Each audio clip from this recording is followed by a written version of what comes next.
Bonjour chers apprenants, comment allez-vous? Aujourd'hui, on va parler un peu d'entomologie encore, d'accord? Et on va parler des appendices céphaliques. Mais avant ça, on fera un petit rappel de ce qu'on a vu la dernière fois. La dernière fois, qui peut me rappeler ça? On a vu quoi? Vous vous rappelez, on a vu le tégument, d'accord? Le tégument de l'insecte. Et on a dit que c'était constitué de quoi? On a dit que c'était constitué de la cuticule et puis de l'épiderme. D'accord? Le tégument est constitué de la cuticule et de l'épiderme. De deux couches, une qui constitue la cuticule et l'autre l'épiderme. On a dit aussi que la cuticule était constituée de quoi? La cuticule est constituée, vous vous rappelez? Elle est constituée de... Vous ne vous rappelez pas. Elle est constituée de l'épicuticule, de l'exocuticule et de l'endocuticule. Épicuticule, exocuticule, endocuticule. On a dit quoi d'autre? Que l'exo et l'épicuticule forment la procuticule. D'accord? Ensuite, sur le tégument, on a des fanères. On a parlé des fanères fixes, des fanères mobiles. D'accord? On a parlé aussi des fanères qui sont des invaginations qui sont profondes et des invaginations qui sont et des excroissances externes. Les invaginations profondes sont des apodermes et les excroissances externes sont des apophyses.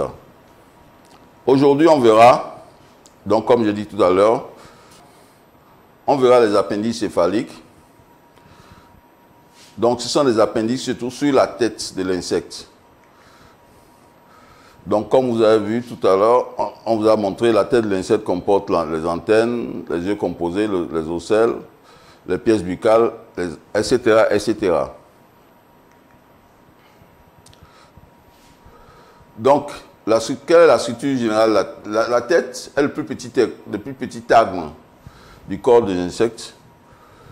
Il est plus ou moins mobile et rattaché à la deuxième partie du corps de l'insecte qui est le thorax. Le procéphalon est la région qui porte les antennes et les yeux. Comme ça se voit sur le schéma, ci-dessus. Ensuite, on a le gnatocéphalon qui porte quant à lui les appendices buccaux. Comme vous voyez sur le schéma, ces appendices buccaux sont évidemment les mandibules, les lèvres, le clypeus, les maxilles, etc., etc. La tête porte des principaux organes sensoriels et les pièces buccales et résulte de la réunion du prostomium, qu'on appelle encore lobe céphalique, et les 5 premiers métamères. Les parties latérales antérieures et dorsales de la tête sont enveloppées par une formation squelettique qui est apparemment continue. Cette formation squelettique est appelée la capsule céphalique. Elle est fermée ventralement par une aire membraneuse et s'ouvre par une ouverture qu'on appelle la bouche, que tout le monde a. Cette bouche est encadrée par différentes pièces buccales que sont, par exemple, les mandibules, les macilles, etc., etc. Mais derrière, en arrière, on a un trou qui est largement ouvert, qu'on appelle le trou occipital. Ce trou occipital, le voici, derrière la tête de l'insecte, à côté du prothorax. Le prostomium porte les yeux et les ocelles. Comme vous voyez, le prostomium porte les yeux et les ocelles. Vous voyez bien au milieu, sous prostomium, vous voyez bien un ocelle. Et des deux côtés, près des antennes, 2 ocelles aussi.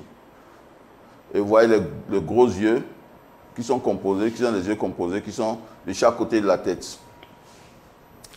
Le premier métamère porte des antennes, est un segment qui porte des antennes, on appelle le segment antennaire. Donc c'est le premier métamère qui porte des antennes, qui est appelé encore segment antennaire. Quant au deuxième métamère, il porte, qu'on appelle encore segment alabial ou intermédiaire. Ce segment est dépourvu d'appendice et forme la lèvre supérieure ou labre, comme indiqué sur le tableau. D'accord? Ensuite, on a le troisième métamère qui est le segment mandibulaire. Ce segment mandibulaire porte évidemment les mandibules que vous avez sur le schéma. Le quatrième métamère est un métamère qui est encore appelé segment maxillaire. Ce métamère porte les mâchoires et les macilles, comme vous voyez. Et enfin, on a le cinquième métamère, qui est le segment labial, qui porte une paire de mâchoires soudées entre elles pour former la lèvre inférieure ou labium, comme vous voyez.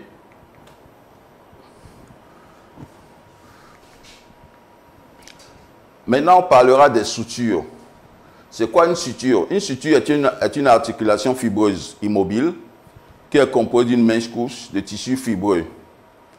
Les bords irréguliers des sutures s'emboîtent et cela permet d'accroître la résistance de l'articulation. Les sutures délimitent les sclérites qui marquent l'insertion des squelettes internes qui sont des apodermes cette pièce squelettique sert de support au tube digestif par exemple, au cerveau, aux muscles mandibulaires, etc. La première suture qu'on verra concerne la suture épicrânienne. C'est une suture qui est en forme de Y renversé et cette suture est considérée comme la suture fondamentale. On l'a sur le tableau. Vous voyez, c'est comme un Y renversé. Elle est la suture fondamentale. Ensuite, le pied du Y médio-dorsal et du Y dirigé vers le bas, vers la base des antennes, forment la suture frontale. D'accord? C'est ça que vous voyez sur le tableau là, la suture frontale, en bas au milieu de la face. On a ensuite deux sclérites séparés par la suture coronale. Voilà. Ensuite, la région faciale est limitée vers l'arrière par la suture frontale, vers l'avant par l'insertion du labre et latéralement par la suture génale. Voilà la suture génale. Les deux constituants du front dorsal et clipéus ou épistome ventral sont séparés l'un de l'autre par la suture clipéale. Cette suture clipéale, la voici sur le schéma. Ensuite, on a les deux dépressions visibles au niveau de la suture clipéale correspondent à l'insertion des bras antérieurs du tentorium, qui est au fait, le tentorium est au fait l'endosquelette céphalique. Donc les deux dépressions, vous les voyez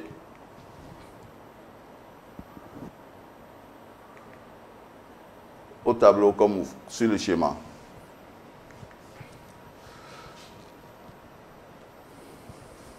La capsule céphalique possède un squelette interne ou endosquelette qui s'appelle le tentorium. Le tentorium a pour principal but de supporter le cerveau et l'intestin antérieur.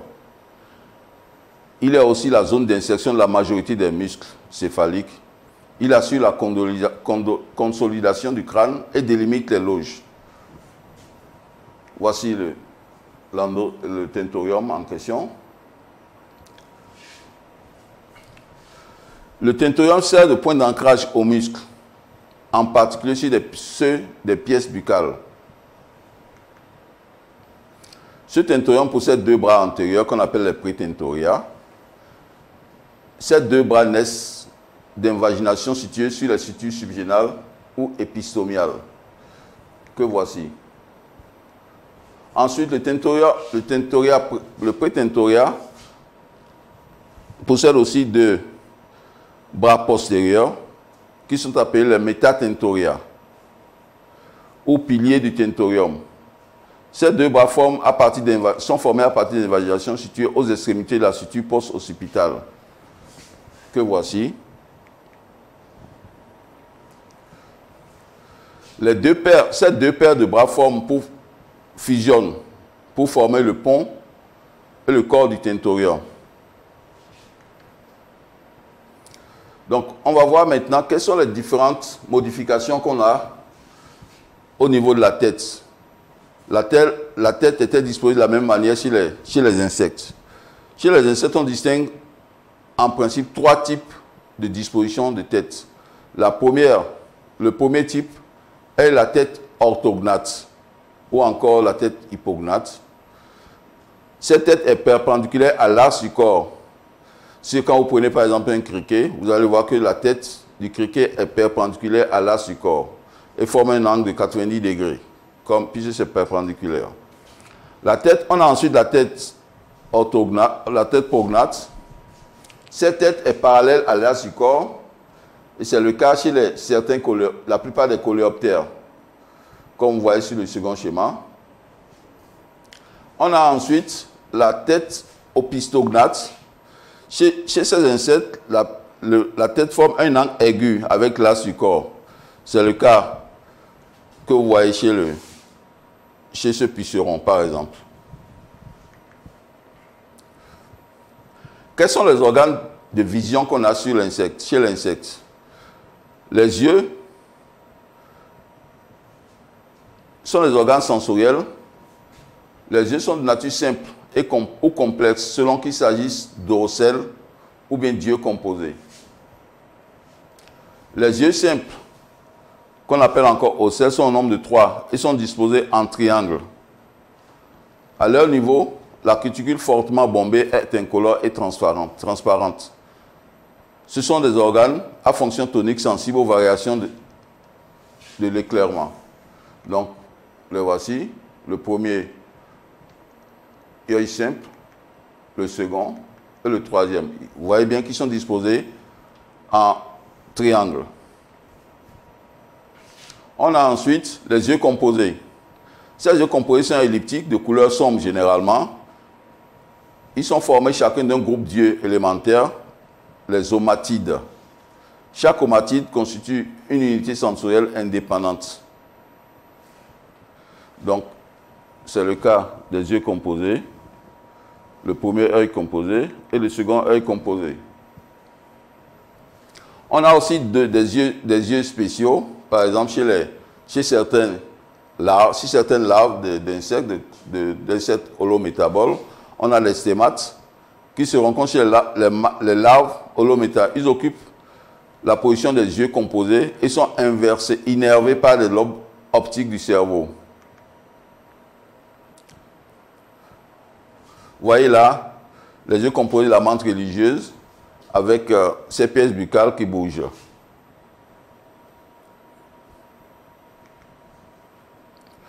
Donc je vous remercie de votre attention et vous souhaite de bien vous porter.